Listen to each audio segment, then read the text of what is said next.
శ్రీ మహాగణాధిపతయే నమః. శ్రీమాత్రే నమః. మాచిరాజు భక్తి ప్రేక్షకులందరికీ నమస్కారం.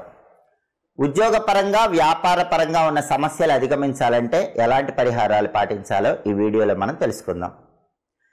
ఎవరైనా సరే బాగా కష్టపడి చదివినా మంచి జాబ్ రాక ఇబ్బంది పడుతున్నా, లేదా ఉన్నట్లుండి జాబ్ పోయి జాబ్ పరంగా కొత్త జాబ్ కోసం ఎదురు చూస్తున్నా, వాళ్ళకి తొందరగా జాబ్ రావాలంటే, మంచి ప్యాకేజీతో జాబ్ రావాలంటే ప్రతిరోజు కూడా విష్ణు సహస్రనామంలో ఉన్నటువంటి ఒక నామాన్ని 108 సార్లు చదవాలి. ఆ నామం ఏంటంటే ఓం వషట్కారాయ నమః.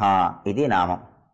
వషట్కారము అంటే వేద యజ్ఞము అని అర్థం. విష్ణుమూర్తి యజ్ఞస్వరూపుడు, వేదస్వరూపుడు. అందుకే ఆయనకి వషట్కారాయ నమః అనే పేరుంది.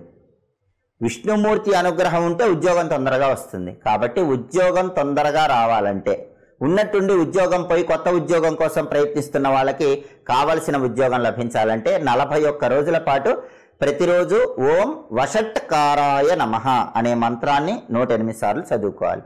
అలాగే ఇంటర్వ్యూ ఉన్న రోజు ఒక ప్రత్యేకమైన విధి విధానం పాటించాలి. ఇంటర్వ్యూ హాల్లోకి వెళ్లే ముందు ఓం శర్మణే నమః అనే మంత్రం 21 సార్లు చదువుకొని ఇంటర్వ్యూ హాల్లోకి వెళ్ళండి.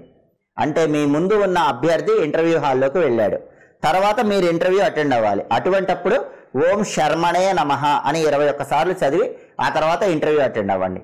మీ వాక్చాతుర్యంతో ఇంటర్వ్యూ చేసే వాళ్ళని ఆకట్టుకొని మీరు జాబ్ తెచ్చుకోవటానికి ఇది విశేషంగా సహకరిస్తుంది. అలాగే ఉద్యోగం కావలసిన వాళ్ళు ఎవరైనా సరే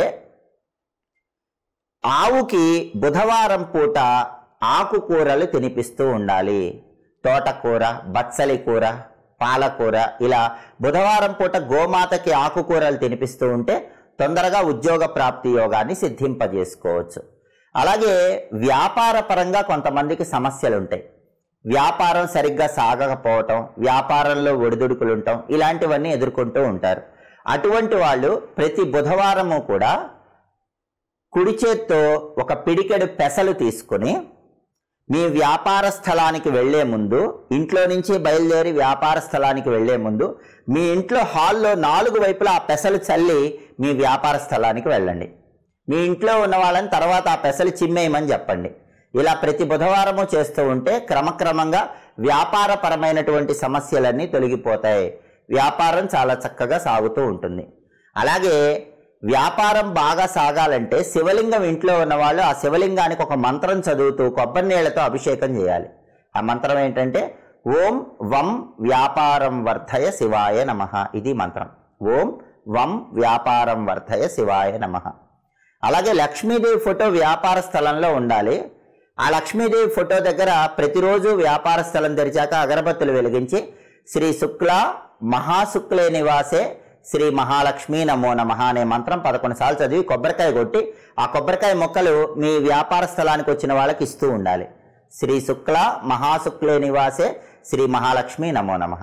ఈ మంత్రం చదవటం, అగరబత్తులు వెలిగించడం, కొబ్బరికాయ కొట్టి ఆ కొబ్బరికాయ మొక్కలు మీ బిజినెస్ ప్లేస్కి వచ్చిన కస్టమర్లకు ఇవ్వటం చేస్తూ ఉండాలి. ఇలా చేస్తే బిజినెస్ బ్రహ్మాండంగా సాగుతుంది. కాబట్టి జాబ్ పరంగా కానీ బిజినెస్ పరంగా కానీ ఇబ్బందులు ఉంటే ఈ పరిహారాలు పాటించండి, మంచి ప్రయోజనాలు కలుగుతాయి. పండుగల సందర్భంగా ఎలాంటి విధి విధానాలు పాటిస్తే సకల శుభాలను సిద్ధింపజేసుకోవచ్చు, పండుగల సందర్భంగా ఎలాంటి పరిహారాలు పాటిస్తే ఆర్థిక ఆరోగ్య కుటుంబ సమస్యలు తొలగింపజేసుకొని అత్యుత్తమ స్థాయికి ఎదగవచ్చు మీరు తెలుసుకోవాలనుకుంటున్నారా? అయితే మా మాచిరాజు భక్తి ఛానల్ తప్పకుండా చూడండి. మా వీడియోస్ మీకు నచ్చినట్లయితే మా ఛానల్ని లైక్ చేయండి, కామెంట్ చేయండి. మా ఛానల్ వీడియోస్ 10 మంది మిత్రులకు షేర్ చేయండి. మా ఛానల్ని సబ్స్క్రైబ్ చేసుకోండి. పక్కనున్న బెల్ సింబల్ నొక్కటం మాత్రం మర్చిపోకండి. సర్వే జనాః సుఖినో భవంతు. స్వస్తి.